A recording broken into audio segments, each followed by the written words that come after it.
Good morning family of God. एक बार फिर से आपका स्वागत है आज के मॉर्निंग डिवोशन में। आज का वचन पाया जाता है 2 कुरिन्थियों 5 अध्याय उसका 17 पद। यहाँ पर से लिखा हुआ है, यदि कोई यीशु मसीह में है तो नई सृष्टि है, पुरानी बातें बीत गई है, देखो सब बातें नई हो गई है। जब आप इसे पढ़ेंगे सोचेंगे क्यों लिखा गया, क्या चीज़ बदली है। जिस दिन से मैं यीशु मसीह पे आया हूँ, विश्वास किया हूँ, नया जन्म पाया हूँ, सब कुछ वैसा ही दिखाई दे रहा है।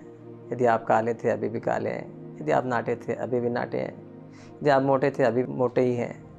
या हो सकता है आप पहले गुस्से वाले थे अभी भी गुस्सा करते हैं, आपके इमोशंस भी चेंज नहीं हुए। आप गलत बोलते थे, गलत सोचते थे, गलत तरह का व्यवहार करते थे, सांसारिक अभिलाषाएँ थी, शारीरिक अभिलाषाएँ थी, अभी भी वैसे दिखाई दे रहा है। क्यों परमेश्वर का वचन कहता है कि आप नई सृष्टि हैं। क्या चीज़ बदला है। यदि इसका एक वचन पहले से आप पढ़ेंगे 5 अध्याय के 16 पद में, वहाँ से लिखा है, आपसे हम किसी को शरीर के अनुसार नहीं समझेंगे। अब हम जितनी बातें कर रहे थे सब शरीर की बातें कर रहे थे। यदि हमने यीशु मसीह को भी शरीर के अनुसार जाना था, आपसे हम यीशु मसीह को शरीर के अनुसार नहीं जानेंगे। तो कैसे जानेंगे? आत्मा के अनुसार।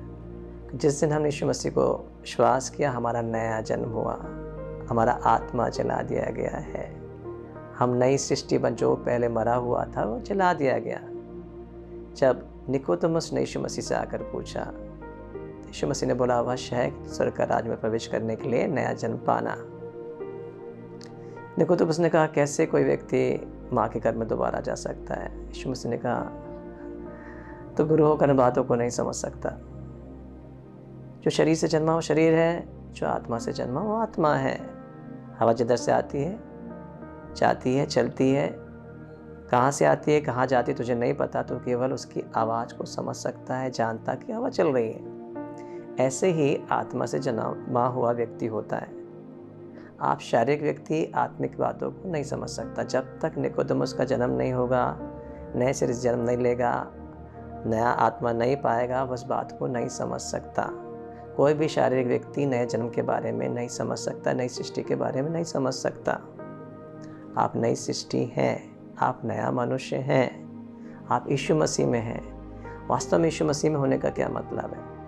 पहले हम प्रथम आदम के वंश थे, शरीर के अनुसार पैदा हुए थे, इसलिए आदम में जो पाप का स्वभाव था जनरेशन से सारी मानव जाति में आ गया। यद्यपि लोगों ने आदम के समान पाप भी नहीं किया था, उस समय भी जब व्यवस्था नहीं दी गई थी तब भी पाप था, और पाप की मजदूरी मृत्यु सबको गुजरना पड़ा, और शैतान वहाँ राज्य कर रहा था। और जब व्यवस्था आ जाती है, लोगों को पता चलता है कि क्या गलती हुई है, हमारे अंदर पाप है, तब उनको समझ में आता है कि वे परमेश्वर की महिमा से रहित हो चुके हैं। हमें परमेश्वर की धार्मिकता चाहिए, हमें परमेश्वर चाहिए। क्यों हम परमेश्वर के पास नहीं जा पा रहे हैं? क्या गलती हो गई है? इन पाप से हमको छुटकारा पाना है, पाप से हमको निकलना है, और वह आज्ञा मान के मेल बलि चढ़ा करके, पाप बलि चढ़ा करके इन सब बातों से छुटकारा पाने की कोशिश कर रहे थे। तो यीशु मसीह में आने के बाद जैसा हमको पता है, हमारा नया जन्म हुआ, हम शरीर से नहीं आत्मा से जन्म चुके हैं। परंतु बहुत से लोगों को अभी नहीं मालूम उनका आत्मा कैसा है। क्यों? जैसे इजरायलियों को नहीं पता था, जब तक व्यवस्था नहीं आई उनको पता नहीं चला था वो कैसे हैं। नया नियम नए विश्वासियों को लिखा गया, पुराना नियम इजरायलियों के लिए जो शरीर के अनुसार चलते लिखा गया। नया नियम आपको बताता है कि आप आत्मिक रूप से कैसे हैं। आप यीशु मसीह के समान हैं।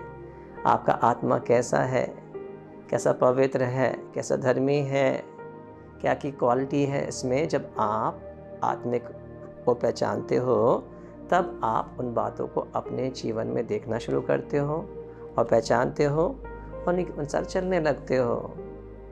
आप आत्मिक व्यक्ति हो। बाइबल कहती है, यदि परमेश्वर का आत्मा आप में है तो आप शारीरिक नहीं हो, आप आत्मिक व्यक्ति हो। आप यीशु मसीह में हो, नई सृष्टि हो। पौलुस इस बात पर जोर डाल के कह रहा है, इसलिए आपसे अब अपने आप को शरीर के अनुसार नहीं देखना है। कैसे देखना है? यदि आप अभी तक आत्मिक रूप से देखना शुरू नहीं किए हैं, परमेश्वर के वचन में देखिए। परमेश्वर का वचन वो आईना है जो आपको बताएगा कि आप कैसे हैं। यदि आपको देखना है अपने आप को, शरीर को देखना है, तो आप स्वाभाविक आईने का उपयोग करते हैं। कभी भी आपको अपना चेहरा दिखाई नहीं देता। कोई भी व्यक्ति अपने चेहरे को कभी देख ही नहीं सकता। आपने सोचा कभी आपने चेहरे को देखा है? या आपको चेहरा देखना है तो आपको आईने की आवश्यकता पड़ती है, और आईना को देखकर आपको समझ में आता है आपके बाल खराब हैं या आपके गाल में कुछ लगा हुआ है, आपको क्या ठीक करना है, कहाँ पाउडर ज़्यादा है। आपको अपने आप को संवारना पड़ता है, कैसे? उस आईने को देख करके। यदि आईना नहीं है तो आप अपने आप को ठीक से तैयार नहीं कर सकते, क्योंकि आपको पता ही नहीं आप कैसे दिख रहे हैं। इसलिए जब तक आपके पास आईना नहीं है, आप आत्मिक रूप से कैसे दिखते हैं आप नहीं पहचान पाएंगे। नया नियम, नया वचन वो आईना है जो बताता है कि आप कैसे हैं। नया नियम के बताता है अब आप पापी नहीं है। पुराने नियम में सबने पाप किया है, परंतु नया नियम के बताता है अब आप पापी नहीं है। यीशु मसीह के लहू के द्वारा धुल के आप धर्मी ठहराए जा चुके हो। आपका आत्मा धर्मी है, आप हमेशा हमेशा के लिए धर्मी ठहराए गए हो। पुराने नियम में कहा जाता था कि आप परमेश्वर के मंदिर में, परमेश्वर के पवित्र स्थान में प्रवेश कर ही नहीं सकते, केवल याजक जा सकता है। तो नई वाचा में नए नियम होने के कारण क्या हुआ? आप स्वयं परमेश्वर का मंदिर बन चुके हैं। आप परमेश्वर का आत्मा आपके अंदर वास करता, आता जाता है, 24/7 आपके अंदर रहता है। पुराने नियम में क्या था?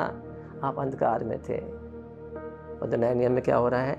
आप ज्योति हैं, आप जगत की ज्योति हैं, आप संसार के लिए ज्योति का कारण हैं, आप लोगों को प्रकाशित करने के लिए।